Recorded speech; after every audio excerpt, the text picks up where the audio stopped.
பெரியோர்களே, தாய்மார்களே, வணக்கம். இந்த சொற்றொடரை கேட்ட மாத்திரத்தில் நமக்கு நினைவு வரக்கூடியது திராவிட இயக்கங்களினுடைய மேடை கலாச்சாரம். திராவிட இயக்கத்தினுடைய கவிஞராக தொடங்கி தேசிய கவிஞராக வளர்ந்து ஆன்மீக கவிஞராக கனிந்து மானுடம் பாடுகிற வானம்பாடியாக வாழ்ந்தவர்தான் கவியரசர் கண்ணதாசன் அவர்கள்.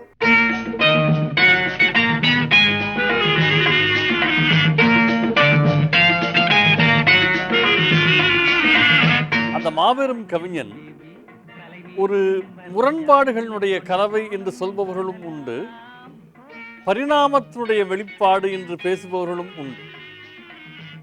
அந்த கவிஞன் தனக்கு தேர்ந்து கொண்ட புனை பெயர் கண்ணதாசன் என்பது. அவருடைய இயற்பெயர் முத்தையா என்பதாகும்.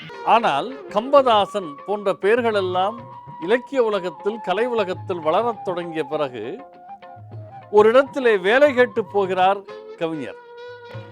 அந்த இளைஞரை பார்த்து, நீங்கள் எழுதுகிற பழக்கம் உண்டா என்று கேட்கிறார்கள். ஆமாம் என்று சொன்னார். என்ன பெயரில் எழுதுகிறீர்கள் என்று கேட்டபோது, கண்ணதாசன் என்கிற பெயரில் எழுதுகிறேன் என்று சொன்னார். அந்த வினாடிதான் அந்த பெயரே அவர் மனதில் உதயமானது. ஆனால் அந்த பதிப்பாளரோ ஆமாம் நானும் பார்த்திருக்கிறேன் என்று சொன்னார். எனவே உதயமான நொடியிலேயே பிரபலமான ஒரு பெயர் போல் துணித்த பெயர் கண்ணதாசன் என்பதாகும்.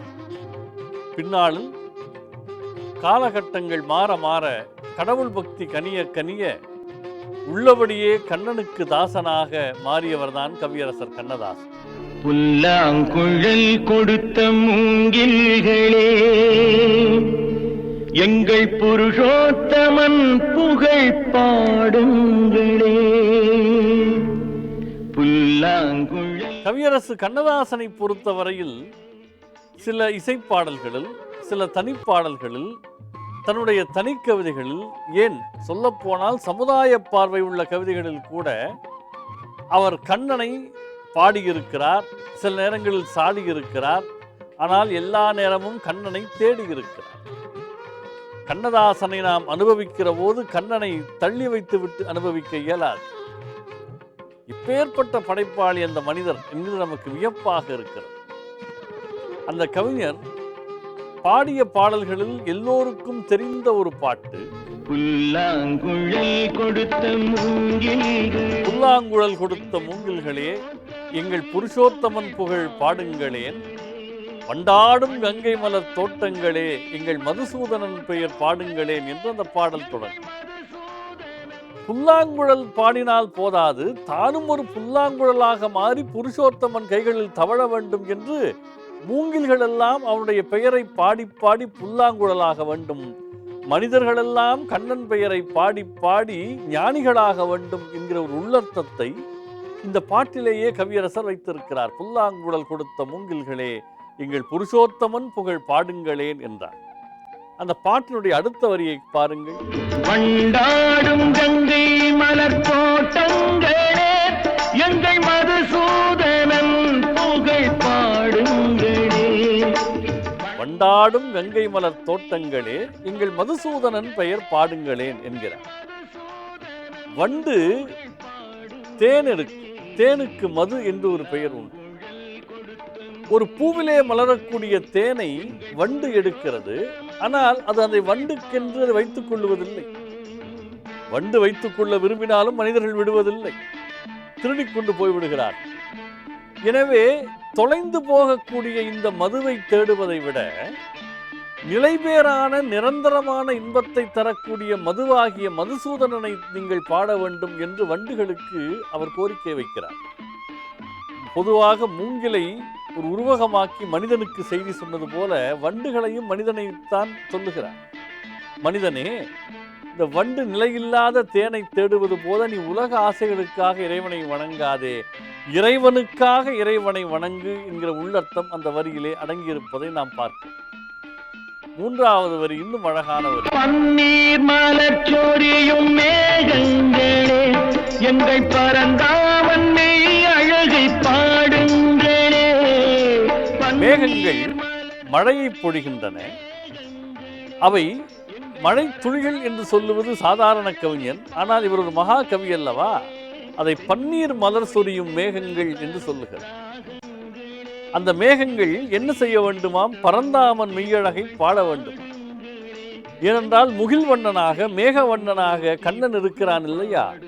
அந்த முகில்களே பார்த்து பொறாமைப்படக்கூடிய பேரழகு கண்ணனுடைய அழகு என்பதால் மேகங்களை கண்ணனுடைய திருமேனி அழகை பாடச் சொல்லி கண்ணதாசன் கேட்கிறார்.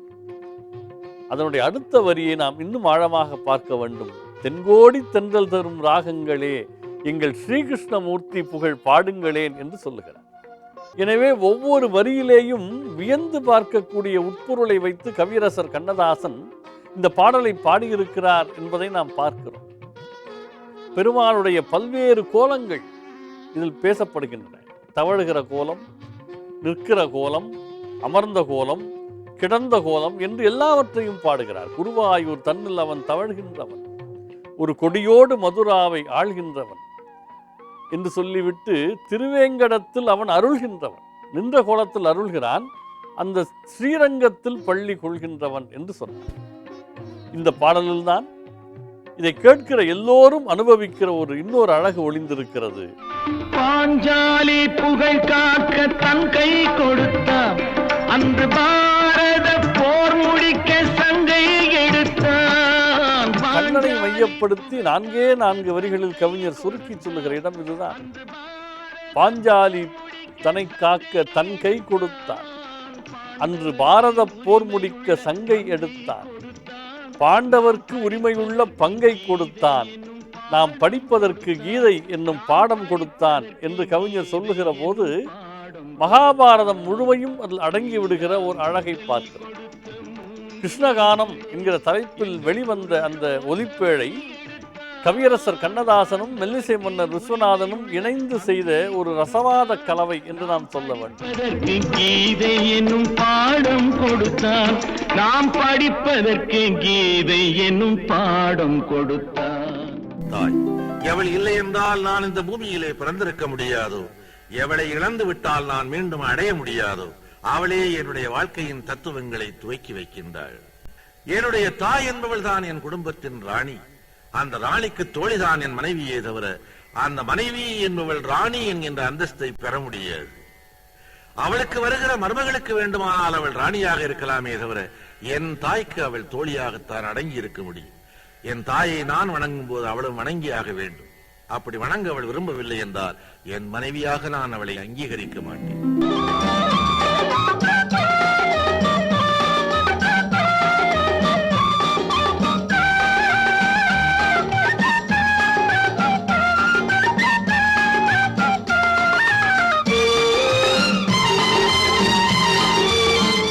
எங்களுடைய படம் தான் சுமைதாங்கி. அந்த சுமைதாங்கியில் ஒரு பாடல் வரும். அந்த பாடல் படம் பிடிக்கப்பட்ட இடம் மெரினா பீச்சு. அந்த பீச்சில் தான் அப்பா கையில் காசு இல்லாமல் படுத்துடுறாங்க. காரைக்குடியிலேருந்து நகர விடுதிக்கு போகிறதுக்காக இருக்கும்போது கையில் காசு இல்லாமல் அந்த பீச்சில் படுத்துடுறாங்க. காலையில் எந்திரிச்சு நடந்து போகலான்னு. அப்போ போலீஸ்கார் எழுப்புறாரு. 4 நாள் இல்லை, 4 நாள் கொடுத்தா நீ அங்கே படுத்துக்கலாம் அப்படின்னாரு. அந்த 4 நாள் இல்லாதனால் அந்த ஏழைக்கு கடற்கரை காற்று கூட சொந்தம் இல்லைன்னு எழுதுவார். அதற்கு பிறகு அதே இடத்துல 1962 ரிலீஸ் ஆன சுமைதாங்கி படத்தில் ஒரு பாட்டை அங்கே ஷூட் பண்ணியிருப்பார். அந்த பாட்டு எப்படின்னா, அந்த பாட்டில் வர்ற 9 கார்களும் எங்கள் அப்பாவுடைய கார்கள். எந்த இடத்துல 4 நாள் இல்லைன்னு சொல்லி விரட்டப்பட்டாரோ அதே இடத்துல அந்த பாடலை பதிவாக்கி தன்னுடைய 9 கார்களையும் பயணம் போக விட்டு அந்த படத்தை பண்ணியிருப்பார். அந்த பாடல் தான் மனிதன் என்பவன் தெய்வமாகலாம். மனிதன் என்பவன் தெய்வமாகலாம், மனிதன் என்பவன் தெய்வமாகலாம், வாரி வாரி வழங்கும் போது வள்ளலாகலாம், வாழை போல தன்னை தந்து தியாகியாகலாம், உருகியோடும் மெழுகு போல ஒளியை வீசலாம். இனி வரும் காலங்களிலும் எத்தனை ஊடகங்கள் வந்தாலும் சரி, கவிஞர் கண்ணதாசன் பயணிப்பார் என்பதற்கு எத்தனை விதமான விஞ்ஞான கண்டுபிடிப்புகளும் பயன்பாடுகளும் ஒலியிலும் வந்தாலும் சரி, கவியரசர் பயணிப்பார் என்பதற்கு அவரது வரிகளே தான் சான்று. கவியரசர் வரிகளில் அவர் சொல்வார், அவரே பாடிய அந்த பாடல், அவரே நடித்த அந்த பாடல், நான் நிரந்தரமானவன் அழிவதில்லை, எந்த நிலையிலும் எனக்கு மரணம் இல்லை என்ற அந்த வரிகள். அந்த வரிகள் காலத்தை தாண்டி நிற்கும், காலத்தை தாண்டி நிற்கின்ற கண்ணதாசனை காட்டும் என்று நான் நம்புகிறேன். நான் நிரந்தரமானவன் அழிவதில்லை, எந்த நிலையிலும் எனக்கு மரணம் இல்லை, ஒரு கோப்பையிலே என் குடியிருப்பு, ஒரு கோலமையில் என் துணையிருப்பு. ஆக்சுவலாக நான் வந்து பல பாடலாசிரியர்களோடலாம் வேலை செஞ்சுருக்கேன், பல படங்களில் வேலை செஞ்சுருக்கேன். ஆனால் கண்ணதாசனோட வேலை செஞ்சு போகும்போது இருக்க சந்தோஷம் தனி சந்தோஷம். அது ஒரு அருவி மாதிரி. அவர் வார்த்தை மூடு வந்துருச்சுன்னா பல்லவி வேணும்னா எத்தனை பல்லவி வேணும், தத்தக்காரன் சொல்லுங்கள் அப்படின்னு சொல்லிட்டு கிட்டு கிட்டு கிட்டு கிட்டுன்னு பல்லவி சொல்லுவார். அந்த அளவுக்கு வேறு யார்கிட்டையும் நான் கேட்டதில்லை. நான் பல யாரையும் குறை சொல்லலை. அவங்கெல்லாம் சில பேர் எழுதிக்கிட்டு வருவாங்க, 2 பல்லவி எழுதி 3 பல்லவி, சரி இதுக்கு பதிலாக இது வச்சுக்கலாம் சார். நாங்கள் அவருக்கு கவலையே இல்லை, இது போடணும், இது சரியில்லையா இன்னொன்று எழுதிட்டா போச்சுன்னுவார். ஒரு நாள் ஒரு பாட்டுக்கு 58 பல்லவி 56 பல்லவி எழுதினார். அந்த மாதிரி அருவி மாதிரி கொட்டி நான் யார்கிட்டையும் வேறு எந்த கவிஞர்கிட்டையும் பார்த்தது கிடையாது.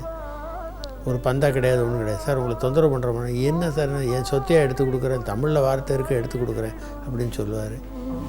நம் காதலின் தீபம் மட்டும் எந்த நாளிலும் கூட வரும், ஓராயிரம் பார்வையிலே உன் பார்வையை நான் அறிவேன், உன் காலடி ஓசையிலே உன் காதலை நான் அறிவேன். நானும் கவிஞரோட பணியாற்றினேன்.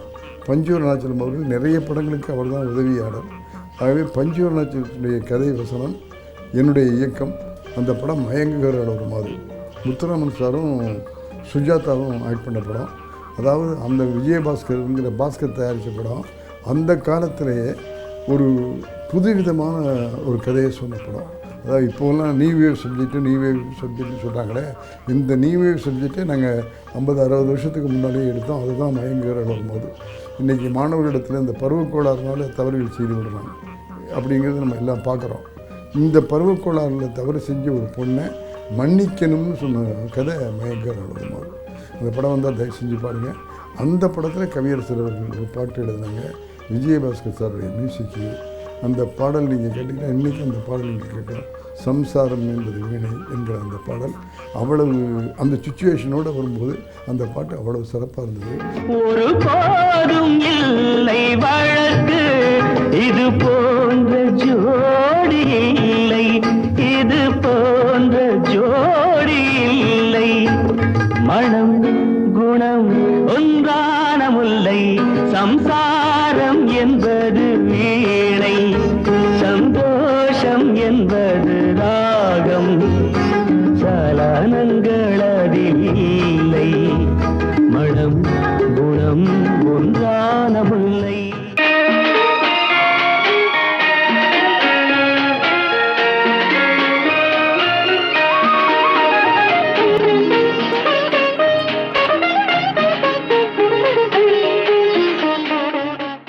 ஈடுபட்டு கேட்கிற எத்தனையோ பாடல்களில் இன்னும் ஒரு பாடல், ஆயர்பாடி மாளிகையில் காய்மடியில் கன்றினை போல் மாயக்கண்ணன் தூங்குகின்றான். ஆயர்பாடி மாளிகையில் தாய்மடியில் கன்றினை போல் மாயக்கண்ணன் தூங்குகின்றான் தாலேலோ என்கிற பாட்டு. நீங்கள் நன்கு கேட்டிருக்கிற பாட்டு தான் அது. அந்த பாடலுக்கு என்று ஒரு தனி சிறப்பு உண்டு. ஒரு கர்ம யோகிக்கு உறக்கம் கிடையாது. அவன் சற்று நேரம் ஓய்வெடுத்தாலும் கூட அடுத்த வேலைக்கு அவன் ஆயத்தமாகிறான் என்றுதான் அதற்கு பொருள். இந்த நுட்பத்தை கவிஞர் இந்த பாடலில் சொல்லுகிறார்.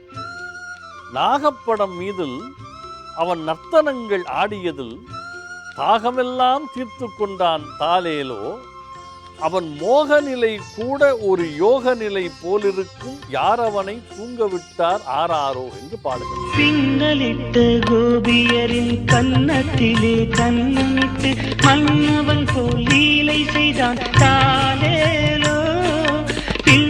பொதுவாக ஒரு தாலாட்டு பாட்டு என்றால் அது தூங்க வைக்கிற பாட்டாக மட்டும்தான் இருக்கும். திருப்பள்ளி எழுச்சி என்பது தனியாக இருக்கும். திருவெம்பாவை என்று ஆண்டாள் பாடிய 30 பாடல்களும் பள்ளி எழுப்புகிற பாடல்கள். ஆனால் கவியரசர் கண்ணதாசன் இதில் ஒரு அற்புதத்தை செய்கிறார். என்ன செய்கிறார் என்றால், ஒரே பாடலில் தாலாட்டு பாடலையும் திருப்பள்ளி எழுச்சியையும் சேர்த்து வைக்கிறார். இந்த பாட்டை நீங்கள் நன்றாக பார்ப்பீர்களேயானால், கன்னியரின் கன்னத்திலே அவன் கன்னமிட்டான், கன்னமிட்டதனுடைய விளைவு என்ன ஆயிற்று? அந்த மந்திரத்தில் அவர் உறங்க, மயக்கத்திலே இவன் உறங்க, மண்டலமே உறங்குதம்மா ஆராரோ என்றுதான் தாலாட்டு பாடத் தொடங்குகிறது. அந்த மந்திரத்தில் அவர் உறங்க, மயக்கத்திலே இவன் உறங்க, மண்டலமே உறங்குதம்மா ஆராரோ, மண்டலமே உறங்குதம்மா ஆராரோ. பின்னலிட்ட கன்னியரின் கன்னத்திலே கன்னமிட்டு மன்னவன் போல் லீலை செய்தான் தாலேலோ. அந்த மந்திரத்தில் அவர் உறங்க, மயக்கத்திலே இவன் உறங்க, மண்டலமே உறங்குதம்மா ஆராரோ. இது தாலாட்டு. ஆனால் அந்த தாலாட்டு பாட்டினுடைய கடைசி சரணத்தில் நீங்கள் பார்த்தால் அது திருப்பள்ளி எழுச்சியிலே போய் முடியும். இப்படியே கண்ணன் உறங்கிக் கொண்டிருந்தால், அவன் உறங்குகிற அழகையே பார்த்து நாம் மயங்கிக் கொண்டிருந்தால் இந்த பூலோகம் எப்படி நடக்கும்? இயல்பான வாழ்க்கை எப்படி தொடரும் என்கிற கேள்வி கவியரசருக்கு வருகிறது. உடனே தாலாட்டிலேயே திருப்பள்ளி எழுச்சியை வைக்கிறார். அவர் ரொம்ப அருமையாக சொல்லுகிறார், கண்ணன் அவன் தூங்கிவிட்டால் காசினியே தூங்கிவிடும், அன்னையரே துயில் எழுப்ப வாரீரோ. அவனை தூங்க விட்டாரோ. அவன் பொன்னழகை பார்ப்பதற்கும் போதை முத்தம் பெறுவதற்கும் கன்னியரே கோபியரே வாரீரோ என்று அழைக்கிறார். கண்ணனுக்கு தாசன், கண்ணதாசன் என்கிற சொல்லுக்கு எவ்வளவு தூரம் பொருத்தமாக அவருடைய படைப்புகள் இருக்கின்றன என்று பார்த்து கொண்டே வருகிற போது நமக்கு இது ஒரு பெரிய பிரமிப்பை தருகிறது. தாய்மடியில் கன்றினை போல் மாய கண்ணன் தூங்குகின்றான் தாலேலோ, மாய கண்ணன் தூங்குகின்றான் தாலேலோ. ஆமா, எந்த பாட்டை எடுத்தாலும் கிருஷ்ணா கிருஷ்ணான்றீங்களே, கிருஷ்ணனை தவிர வேற யாரையும் தெரியாதா? என் கண்ணுக்கு அவன் ஒருத்தன் தான் தெரியும். உங்க கண்ணுக்கு மட்டும் தெரிஞ்சு என்னங்க தெரியாது தானே? கடவுள் எல்லாரும் கண்ணுக்கும் தெரியணும். உங்க கண்ணுக்கும் தெரியுமா? கிருஷ்ணா கிட்ட என்ன அப்படி மகத்துவம்? அப்படியா கேட்கிறீர்கள்? எனது கிருஷ்ணனை இல்லை என சொன்னவர் தான் இருந்தாரா வாழ்ந்தாரா? எனது தேவன் எல்லையில் தான் போய் சேர்ந்தார். எறும்பாக நரியாக இனி பிறப்பார். கல்லையவன் பெயர் சொல்லி கடித்தாலும் கனியாகும். காண வேண்டின் முல்லை மலர் விளையாடும் குருவாயூர் திசையினில் நீ முகம் வைப்பாய்.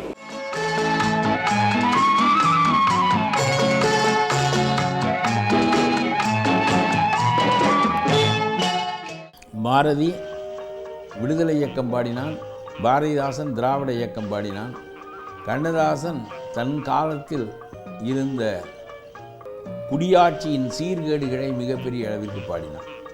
ஆகவே காலத்தின் தேவை கருதி பாடுகின்ற கவிஞர்கள் காலத்தால் தூக்கி பிடிக்கப்படுவார்கள். காலத்தின் குரலாய் ஒலிக்கின்ற கவிஞனை காலம் தூக்கி சுமந்து திரியும். இந்த 3 கவிஞர்களின் நிலையாமை குறித்தெல்லாம் தமிழ் மரபு எதையெல்லாம் போற்றியதோ அந்த நிலையாமையெல்லாம் கண்ணதாசனிடம் மிகப்பெரிய அளவுக்கு வெளிப்பட்டது.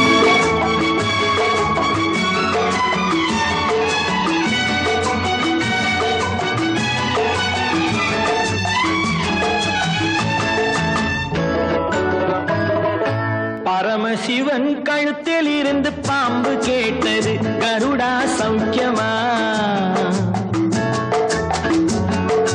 பரமசிவன் கழுத்தில் இருந்து பாம்பு கேட்டது, கருடா சௌக்கியமா? கல்வியில் சிறந்தவன் கம்பன், திரைப்பட கவிதையில் சிறந்தவன் கண்ணதாசன். ஹார்மோனிய பெட்டிக்கு அழகு தமிழை அறிமுகப்படுத்திய பெருமை ஒரு கவிஞனுக்கு உண்டென்றால் அது கண்ணதாசனுக்கு தான்.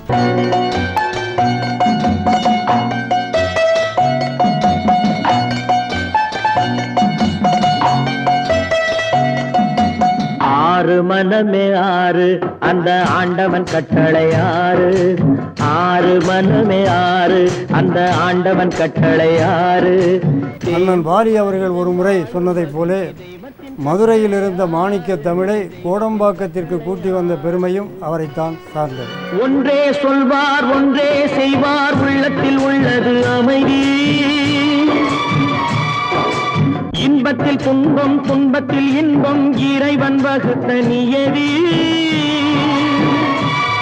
திரைப்பட பாடலாசிரியர்கள் என்ற கதம்ப பூக்களுக்கு நடுவே காட்டு ரோஜாவாக பரிமளித்தவர் கண்ணதாசன். விண்மீன்கள் கூட்டத்திற்கு நடுவே வெண்ணிலவாக ஒளி வீசியவர். எத்தனையோ புலவர்கள் சொல்லாமல் விட்ட நுணுக்கமான கருத்துக்களை கூட திரைப்பாட்டில் சொன்ன கவிஞர் அவர்தான். இலக்கியங்களின் சாற்றை பிழிந்து பாடலாக கொடுத்த பெருமையும் அவரைத்தான் சாரும். உண்மையை சொல்லி நன்மையை செய்தால் உலகம் உன்னிடம் மயங்கும். நிலை உயரும் போது பணிவு கொண்டால் உயிர்கள் உன்னை வணங்கும். எல்லா கவிஞர்களும் தாங்கள் அறிந்தவற்றை படித்தவற்றை பாடலாக்கி கொடுத்தார்கள். கண்ணதாசன் ஒருவன்தான் தன்னுடைய அனுபவங்களை பாடலாக்கி கொடுத்தார். அதனால்தான் மற்றவர்கள் பாடல் மூளையை தொட்டது என்றால் கண்ணதாசனுடைய பாடல் நம் இதயத்தை தொட்டது. அன்பு நன்றி கருணை கொண்டவன் மனித வடிவில் தெய்வம். இதில் மிருகம் என்பது கள்ள மனம், உயர் தெய்வம் என்பது பிள்ளை மனம். அப்படித்தான் பாவ மன்னிப்பு என்ற படத்திலே அவர் எழுதிய சிலர் சிரிப்பார் சிலர் அழுவார் என்று தொடங்குகின்ற அந்த பாடலில் சரணத்தில் ஒரு 2 வரி வரும். காலம் ஒரு நாள் மாறும், நம் கவலைகள் யாவும் தீரும். காலம் ஒரு நாள் மாறும், நம் கவலைகள் யாவும் தீரும். வருவதை எண்ணி சிரிக்கின்றேன், வந்ததை எண்ணி அழுகின்றேன். இந்த 2 வரிதான் எனக்குள் புகுந்து என்னை இந்த அளவுக்கு உயர்த்தியது என்று சொல்லலாம். உயர்த்தியது என்றால் நான் பொருளாதாரத்தில் பெரிய அளவில் உயராவிட்டாலும் என் பெயரை சொன்னால் பலருக்கு தெரியக்கூடிய அளவில் இருக்கிறேன் என்றால், அப்படியும் தெரியவில்லை என்றால் நான் எழுதிய பாடல்களை 1-2 சொல்லி இந்த பாட்டை எழுதியவர் முத்துலிங்கவர் தான் என்று சொன்னார். 4 பேருக்கு தெரியக்கூடியவனாக இருக்கிறேன் என்றால் அதற்கு காரணம் அந்த கண்ணதாசனுடைய வரிகள் தான். எதையும் தாங்கும் இதயம் இருந்தால் இறுதி வரைக்கும் அமைதி இருக்கும். மயக்கமா கலக்கமா மனதிலே குழப்பமா வாழ்க்கையில் நடுக்கமா. தமிழ் இலக்கியங்களுக்கு ஒப்பான ஒரு திரைப்பட பாடலை அண்ணாமலை பல்கலைக்கழகத்தில் வேலை பார்த்த ஒரு ஆசிரியர், என் தம்பி அந்த கல்லூரியில் படித்தான். அவர் வகுப்புக்கு சம்மந்தமே இல்லாமல் சொல்லுவாராம். பழைய காலத்து இலக்கியம் மாதிரி அந்த தலைவன் தலைவி அந்த பாவனையில் எழுதப்பட்ட ஒரு சினிமா பாட்டு.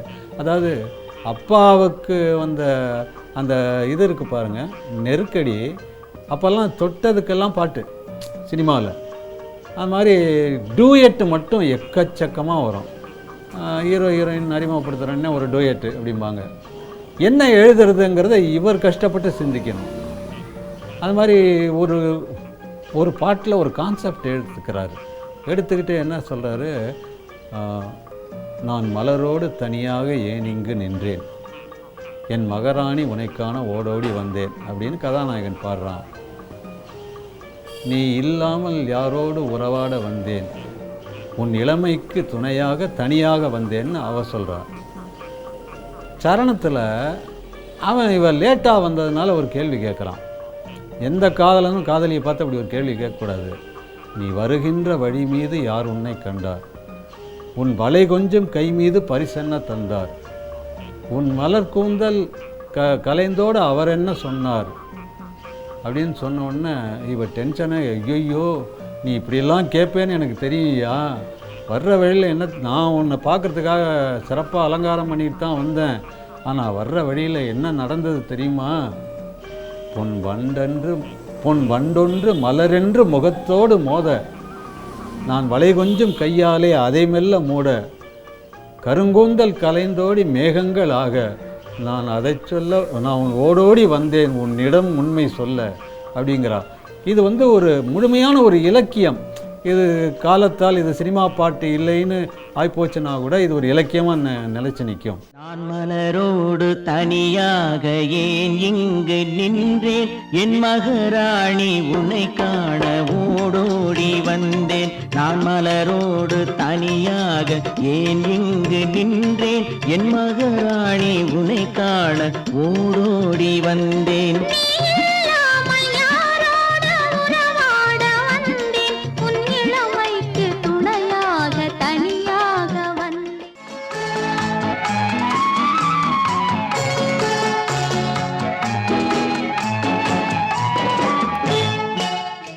இன்றைய தலைமுறை எந்த இலக்கியத்தை புரட்டி பார்த்தாலும் அதை புரிந்து கொள்ள ஒரு ஆசான் தேவை, ஒரு வழிகாட்டுதல் தேவை.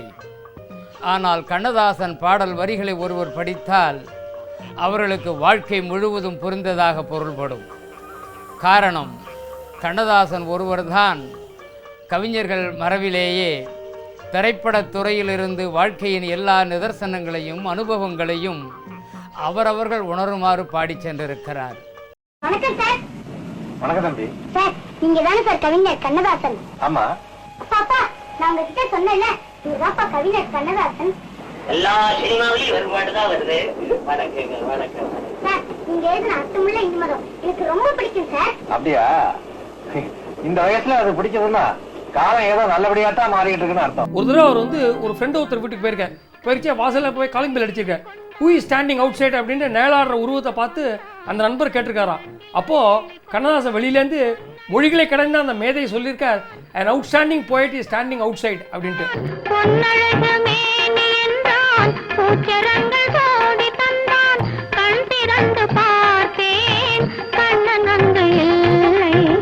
கண்ணீர் பெருகியதே,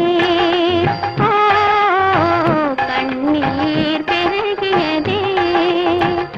வெளிநாட்டில் நான் சில நேரங்களில் நினைப்பேன், ஒரு மேற்கத்திய நாட்டில் அவர் பிறந்திருந்தால் அவர் ஷேக்ஸ்பியர் போல், வில்லியம்ஸ் வேர்ட்ஸ்வர்த் போல் உலக கவிஞராக அவர் வர்ணிக்கப்பட்டிருப்பார், படைக்கப்பட்டிருப்பார், காப்பாற்றப்பட்டிருப்பார். அவருடைய எழுத்துக்கள் இன்னும் உலக அளவில் பரவியிருக்கும் என்று நான் சில நேரங்களில் எண்ணுவதுண்டு. ஆனாலும் நம்முடைய தமிழ்நாட்டில் அவர் பிறந்தது நம்முடைய பாக்கியம். அவருக்காக அவருடைய பாடல்களை நாங்கள் சில நேரங்களில் பாடும்பொழுது ஒவ்வொரு பாடலும் ரசிகர்களுக்காகத்தான் நான் கச்சேரியில் வழங்குவோம். அப்படி வழங்குகின்ற நேரத்திலே எனக்கும் சந்தோஷத்தை கொடுக்கும். பாமர ஜாதியில் தனி மனிதன் நான் படைப்பதனால் என் பேர் இறைவன்.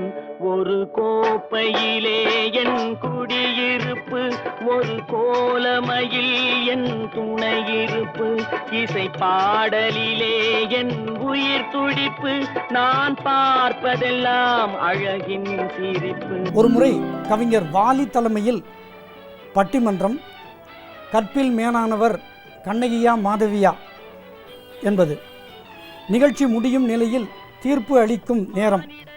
கவிஞர் அரங்கில் வர கவிஞர் வாலி அவர்கள் கவிஞரையே இதற்கு தீர்ப்பு சொல்ல கேட்டுக்கொண்ட பொழுது கவிஞர் அவர்கள் இயல்பான உணர்வுடன் இருவரில் யார் மேல் என்பதை விட இருவருமே ஃபீமேல் என நகைச்சுவையோடு தீர்ப்பை வழங்கினார். ஆடியிலே காற்றடித்தால் ஆயிரமாய் இலையுதிரும், ஐப்பசியில் மழை பொழிந்தால் அத்தனையும் தழைத்து வரும். அவள் ஆடி வர பார்த்திருந்தேன், ஆடி வந்து சேர்ந்ததம்மா, ஐப்பசிக்கு காத்திருந்தேன், எப்பசியும் தீரவில்லை. கனவுகளே கனவுகளே காலமெல்லாம் வாரி. ஒரு சங்க இலக்கியத்தில் ஒரு பாடல் இருக்கின்றது. உள்ளம் இலகாயோ ஒரு பேச்சு உரைக்காயோ வெள்ளரிக்காயோ விரும்பும் அவரைக்காயோ என்று காய்கறி கடை அருகே சந்தித்த காதலனும் காதலியும் தங்களுடைய உள்ளத்தை பகிர்ந்து கொள்கின்றார்கள். அவன் கேட்கின்றான் சங்கேதமாக, உள்ளம் இலகாயோ, இவ்வளோதான் மிளகாய் இருக்கோ என்று ஒரு பொருள் படுகிறது, இன்னொரு பொருள் உன்னுடைய உள்ளம் இலகாயோ என்று படுகின்றது. ஒரு பேச்சுரைக்காயோ, இது என்ன பேச்சுரைக்காவோ, கறிக்கு ஆகாத இந்த பேச்சுரைக்காயை வைத்திருக்கிறீர்களே என்று ஒரு பொருளும், இன்னொரு பக்கம் ஒரு பேச்சு உரைக்காயோ என்று பிரித்து அதை பொருள் கொள்கின்றனர். வெள்ளரிக்காயோ, வெள்ளென்றால் இதயம் என்று பெயர், ஏன் அந்த இதயத்தை எரிக்கிறாய் என்று தோழி கேட்கின்றாள். அவள் அதற்கு பதிலாக விரும்பும் அவரைக்காயா, அவரை காயப்படுத்தாதே, அவரை ஏற்றுக்கொள் என்று தோழி சொல்வதாக அமைகின்ற அந்த சங்க இலக்கிய பாடலை உள்வாங்கிய கவியரசு கண்ணதாசன் அத்திக்காய் ஆலங்காய் என்று அடுக்கிக் கொண்டே செல்கின்றார். இரவுக்காய் உறவுக்காய் எங்கும் இந்த ஏழைக்காய், நீயும் காய் நிதமும் காய், நேரில் நிற்கும் இவளைக்காய்.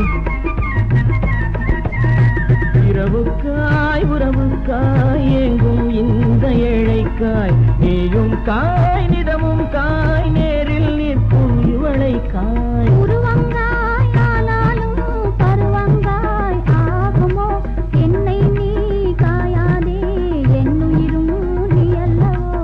அத்திக்காய் காய் காய் ஆலங்காய் வெண்ணிலையே, இத்திக்காய் காயாதே என்னுயிரும் நீ அல்லவோ.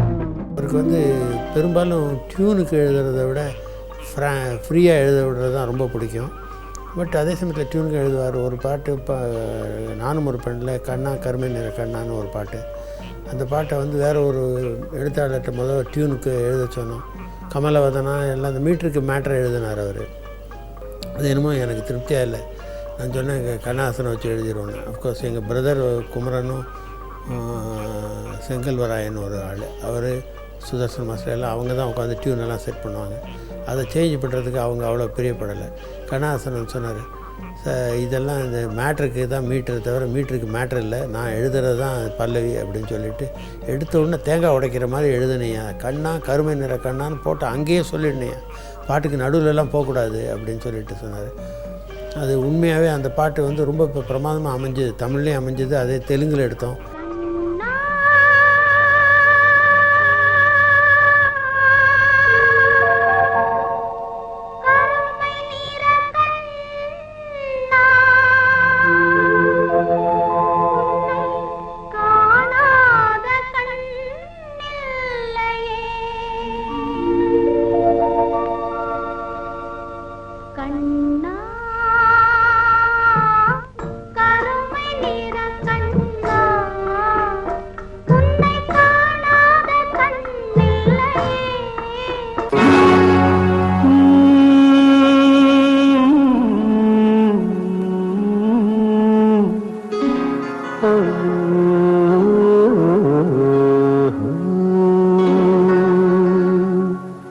கவிஞர் கண்ணதாசன் அவர்கள் ஒரு கவிஞர் மட்டுமல்ல, ஒரு மனிதர் மட்டுமல்ல, அவர் ஒரு சகாப்தம் என்று நாம் நிச்சயம் கூற முடியும்.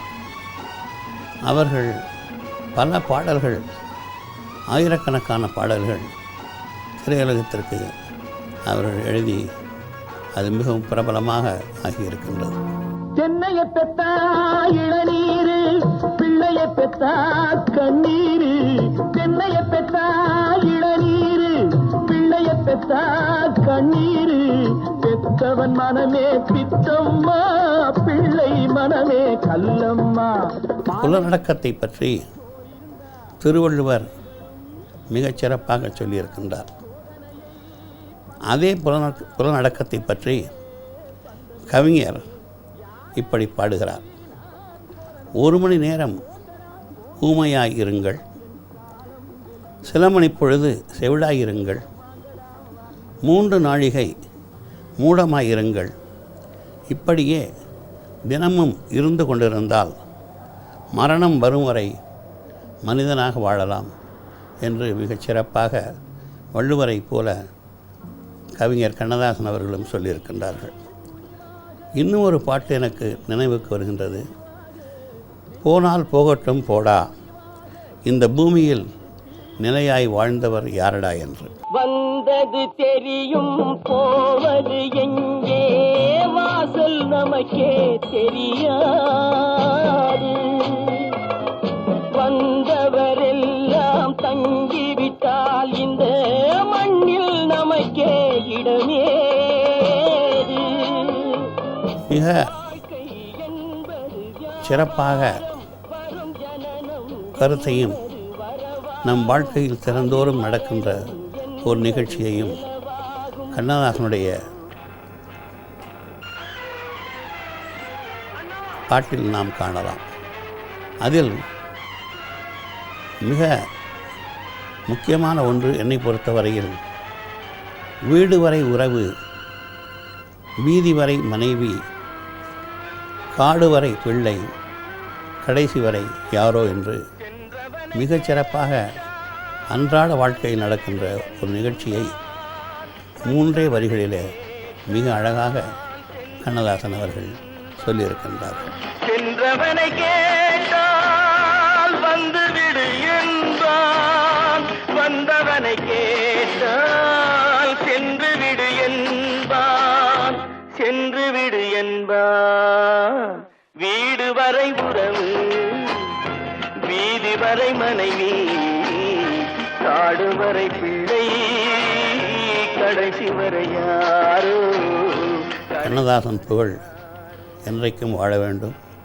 எல்லோரும் அவரை மனதில் நிறுத்தி நாம் அவருடைய கொள்கைகளை பாட்டு மூலமாக நமக்கு சொல்லியதை என்றும் நினைவு கூற வேண்டும் என்று நான் கூறுவதோடு, மக்கள் தொலைக்காட்சி இந்த அருமையான நிகழ்ச்சியை தொகுத்து வழங்கியதற்கு அதை ஏற்பாடு செய்த அனைவருக்கும் நான் என்னுடைய பாராட்டுதல்களை தெரிவித்துக் கொள்கின்றேன்.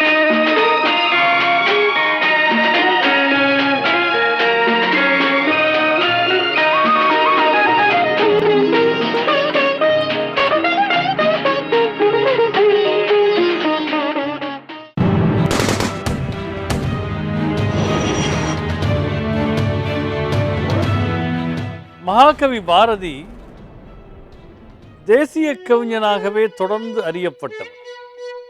அவரை அடியொற்றி வந்தவர்களில் நாமக்கல் கவிஞர் ராமலிங்கம் பிள்ளை போன்றவர்களை நாம் குறிப்பிடலாம். புரட்சி கவிஞர் பாவேந்தர் பாரதிதாசன் பகுத்தறிவு கவிஞராக பரிணமித்தார். பட்டுக்கோட்டையார் பொதுவுடைமை கவிஞராக, மக்கள் கவிஞராக வலம் வந்தார். இதிலேயும் நாம் கவியரசரிடத்தில் ஒரு பரிணாமத்தை காண முடிகிறது. தொடக்கத்தில் திராவிட இயக்கத்தினுடைய ஒரு வானம்பாடியாக கவிஞர் வாழ்ந்திருந்த காலகட்டங்களில் அப்போதைய திராவிட இயக்கத்தினுடைய தொடக்க கால கோட்பாடுகள் படி தேசியத்துக்கு எதிரான ஒரு நிலைக்களத்தில் கூட கவிஞர் நின்றிருக்கிறார். அவருடைய பரிணாமம் அங்கிருந்து தொடங்குகிறது. ஒரு காலகட்டத்தில் பாரதம் ஒரே நாடு என்பதை ஒப்புக்கொள்ளாத முகாமில் கவிஞர் இருந்திருக்கிறார். எவ்வழி ஓரினம், எவ்வழி ஒரு கலை, எவ்வழி பாரதம் ஒன்றாகும் என்று கவிஞர் கேட்டிருக்கிறார். அதுபோல நம்முடைய நேரு மறைந்து லால் பகதூர் சாஸ்திரியை அடுத்த தலைவராக தேர்ந்தெடுப்பதற்கு முன்பு ஒரு அரசியல் குழப்பம் நிலவியது. அந்த குழப்பத்தை காமராஜர் எப்படி திறம்பட கையாண்டார் என்பதை ரொம்ப அருமையாக கவியரசர் கண்ணதாசன் பெருமிதம் பொங்க விவரிக்கிறார். நம்முடைய பாராளுமன்றத்துக்குள்ளே காமராஜர் நுழைகிறார்.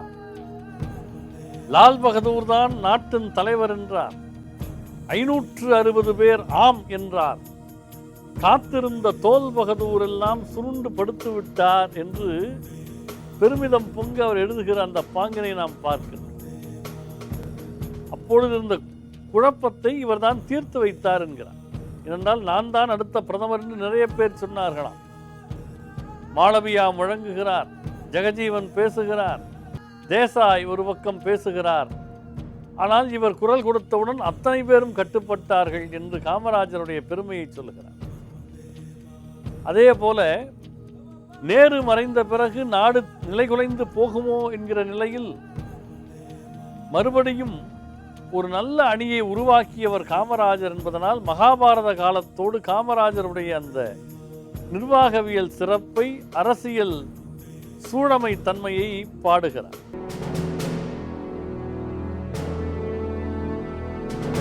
பாரதத்தாய் என்ன பிள்ளையில்லாத மலடியா என்ற ஒரு கேள்வியை கேட்டுவிட்டு, தருமனைப் போல் ஒரு ஜனாதிபதியை தந்து வளர்த்த தாய் அவள் இல்லையோ, அர்ஜுன சாஸ்திரி அளித்தவள் இல்லையோ, பீமன் சவானை பெற்றவள் இல்லையோ, நகுலனைப் போல் ஒரு நந்தா இல்லையோ, சகாதேவன் நிகர் சாக்களா இல்லையோ, இத்தனை படையையும் இயக்கும் சக்தியாம் கண்ணனைப் போல் ஒரு காமராஜ் இல்லையோ என்று கவிஞர் கேட்கிற போது, தேசிய உணர்வு இல்லாதவர்களுக்கு கூட நாடி நரம்புகளில் அன்றைய இந்தியாவை பற்றி, அன்றைய பாரதத்தின் மறுமலர்ச்சி பற்றி ஒரு மிகப்பெரிய நம்பிக்கை உருவாகியிருக்கும். அதுபோல் நாம் மகாகவி பாரதியினுடைய பாடல்களை படிக்கிற போது வெள்ளையர்களுடைய ஆட்சி காலத்திற்குள் அகப்பட்டு கிடந்த காலகட்டத்தில் இந்த நாட்டினுடைய விடுதலை பற்றி, அந்நியனை அகற்ற வேண்டியதனுடைய அவசியம் பற்றி பாரதியினுடைய பாடல்களை படித்து உத்வேகத்தை பெற்றவர்கள் இந்த தேசத்து மக்கள்.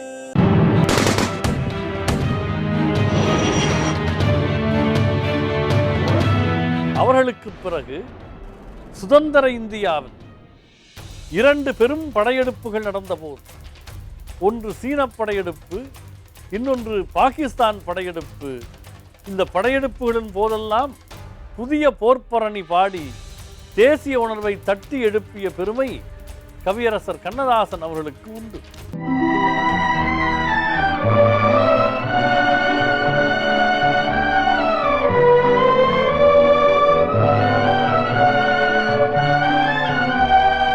கண்ணதாசன் அவர்களும் தமிழ்வாணன் அவர்களும், என்னுடைய தந்தை தமிழ்வாணன் அவர்களும் மிக நெருங்கிய நண்பர்கள்.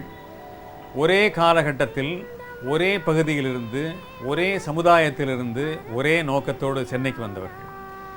2 பேருமே இருவேறு துறைகளிலே மாபெரும் நிலைகளை அடைந்தார்கள். அதே நேரத்தில் அவர்கள் நட்பு பராமரித்தார்கள். அதைவிட ஆச்சரியம் என்னவென்றால், இருவரும் ஒரே பகுதியிலே வசித்தார்கள். அவரை வியந்து நோக்குகிற மனிதர்களுள் நானும் ஒருவர். அவருடைய கவித்துவ ஆற்றல் தமிழகம் நன்கு அறிந்தது. இருந்தாலும் ஒன்றை சொல்ல வேண்டும், திரையுலகிலே 1 லைன் ஸ்டோரி, 1 பேரா ஸ்டோரி என்று சுருக்கமாக சொல்லுங்கள் என்று கதையை சொல்வார்கள். நெஞ்சில் ஓர் ஆலயம் படத்தை இந்தியிலே எடுப்பதாக முடிவானது. அதற்கு அந்த இந்தி பாடலாசிரியரிடத்திலே அந்த கதையினுடைய பின்னணியை சொல்ல வேண்டும் என்பதற்காக இங்கே இருந்து உதவி இயக்குனர் ஒருவர் போனார். அவரை அனுப்பி வைத்தவர் டைரக்டர் ஸ்ரீதர் அவர்கள். அவர் சொன்னார், இந்த கதையினுடைய அம்சத்தை, பின்னணியை மிக எளிதாக விளக்கிவிடலாம். கவியரசு கண்ணதாசன் அவருடைய வரிகளை கொண்டு போய் அவருக்கு மொழிபெயர்த்து சொல், அது போதும், கதையை அனைத்தையும் கொண்டு வந்து விடுவார் என்று. அந்த வரிதான், வருவாய் என நான் தனிமையில் நின்றேன், வந்தது வந்தாய், துணையுடன் வந்தாய், துணை வரை காக்கும் கடமையும் தந்தாய், தூயவளே நீ வாழ்க வாழ்க வாழ்க, எங்கிருந்தாலும் வாழ்க. இதுதான் நெஞ்சில் ஒரு ஆலயத்தினுடைய ஒட்டுமொத்த கதையினுடைய 4 வரி முடித்து விட்டார். இதை சொல்லப்போக அந்த இந்தி கவிஞருக்கு எல்லாம் புரிந்துவிட்டது. இதை விட அழகாக ஒரு கதையை சொல்ல முடியுமா என்றால் அதுதான் கவியரசனுடைய தனித்திறமை, அந்த ஆற்றல்.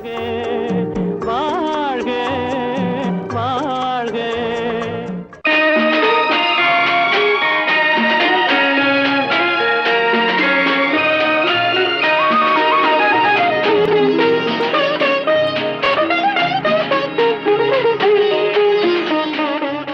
கண்ணதாசனும் ஒரு தீரா காதலன் தான்.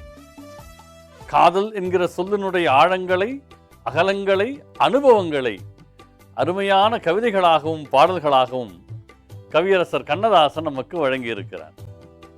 அதற்கு என்ன காரணம், அந்த வரிகளினுடைய கனம் என்ன என்று நமக்கு தெரிய வேண்டும் என்றால் அந்த கவிஞனுடைய மனம் என்ன என்று நமக்கு புரிய வேண்டும். அந்த வகையில் பெண்ணின் மீதான காமத்தில் தொடங்கி பெண்மையின் மீதான காதலாக விகசித்ததுதான் கவிஞருடைய காதல் மனம். அது வெறும் காமம் சார்ந்ததல்ல, ஆதுரம் சார்ந்தது, அன்பு சார்ந்தது, பரிவு சார்ந்தது, பிரியம் சார்ந்தது. இதை நாம் வகைப்படுத்த வேண்டும் என்றால் கவிஞருடைய வரிகளுக்கூடாக ஒரு பயணத்தை மேற்கொள்ள வேண்டும். கவிஞர் ஒன்றை சொல்லுகிறார், வைரம் தழுவாத பாவையரே, பாரசீக பாவலனும் பாடாத பாவையர்கள், என்னை ஒரு வைரம் போல் உங்கள் மார்பினிலே சூடுங்கள் என்று கேட்கிறார். எதற்காக என்று கேட்டால் அவருக்கொன்றும் அவ்வளவு விருப்பம் இல்லையாம். கவிஞர் காரணத்தை சொல்லுகிறார், ஓர் கையிலே மதுவும் ஒரு கையில் மங்கையரும் சேர்ந்திருக்கும் வேளையிலே ஜீவன் பிரிந்தால்தான் நான் வாழ்ந்த வாழ்க்கை நலமாகும், இல்லையெனில் ஏன் வாழ்ந்தாய் என்றே இறைவன் என்னை கேட்பான் என்று ஒரு தனிக்கவிதையில் எழுதுகிறார். அவர் எழுதிய இன்னொரு தனிக்கவிதை அது திரைப்பாடலாகவும் பின்னால் பரிணமித்தது. உங்களுக்கெல்லாம் தெரிந்த பாடல், ஒரு கிண்ணத்தை ஏந்துகிறேன் பல எண்ணத்தில் நீந்துகிறேன் என்கிற பாட்டு. அதில் கவிஞர் சொல்லுவார், கட்டழகானதோர் கற்பனை ராஜ்யம் கட்டி முடிந்ததடா, அதில் கட்டில் அமைந்ததடா. சட்டங்கள் தர்மங்கள் ஏதும் இல்லை என்ப சக்கரம் சுற்றுதடா, அதில் நான் சக்கரவர்த்தியடா.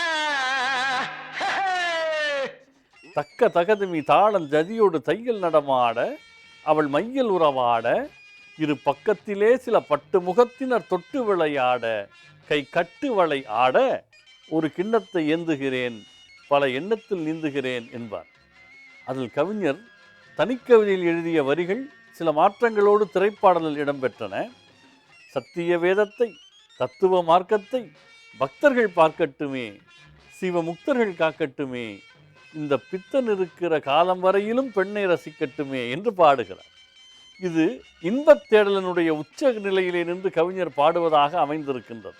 எனவே கவியரசனுடைய தனிப்பாடல்களிலேயும் திரைப்பாடல்களிலேயும் நாம் பயணம் செய்கிற போது ஒரு மென்மையான இதயத்தின் மேன்மையான சிந்தனைகள் காதல் வரிகளாக பளிச்சிடுவதை காண முடிகிறது. இயற்கையினுடைய எல்லா இனிமையான நிகழ்வுகளும் காதலை வெளிப்படுத்துவது போல் அவருக்கு தோன்றுகிறது. அந்த பாடலை நீங்கள் யோசிக்க யோசிக்க மனம் மிக மகிழ்ச்சியிலே திளைக்கும். அது இந்த பாடல்தான். சிட்டுக்குருவி முத்தங்கொடுத்து சேர்ந்திட கண்டேனே, செவ்வானம் கடலினிலே கலந்திட கண்டேனே, மூங்கிலிலே காற்று வந்து புகுந்திடக் கண்டேனே. இயற்கையினுடைய கலப்புகள் அனைத்துமே இன்பத்தினுடைய கலப்பாக இருக்கிற போது இந்த இன்பத்தை மனிதன் மட்டும் ஏன் நுகரலாகாது என்று கவிஞர் வாதிடுவது போல, காதலுக்காக வாதிடுவது போல இந்த பாடல் அமைந்திருக்கிற பேரழகை பார்க்கிறோம்.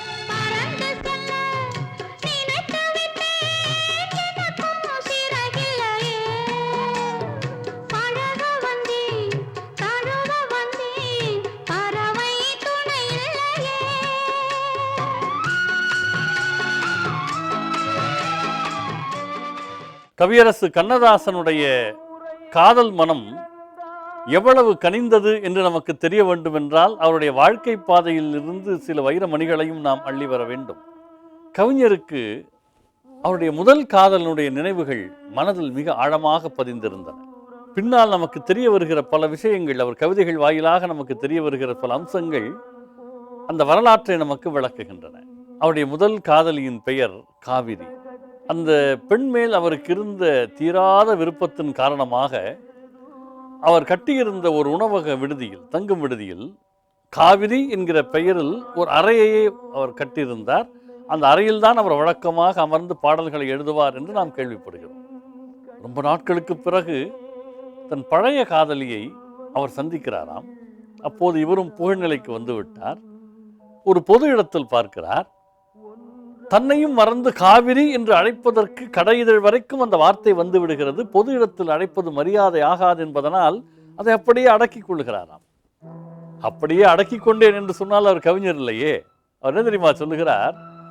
காவிரி என்கிற சொல் எனக்கு வந்து விட்டது, அதை அப்படியே விழுங்கிவிட்டேன். அது எப்படி என்றால், பூ விரித்த மெத்தையில் ஒரு கல்லை போட்டால் அது எப்படி ஓசையில்லாமல் அடங்குமோ அதுபோல காவிரி என்கிற வார்த்தை என் மனதுக்குள்ளேயே அடங்கிவிட்டது என்று சொல்லுகிறார். காவிரி என்று எந்தன் கடை இதழ் வந்த வார்த்தை பூவிரி மஞ்சம் தன்னில் போட்டகல் ஓசையாகும் என்று கவிஞர் எழுதுகிறார்.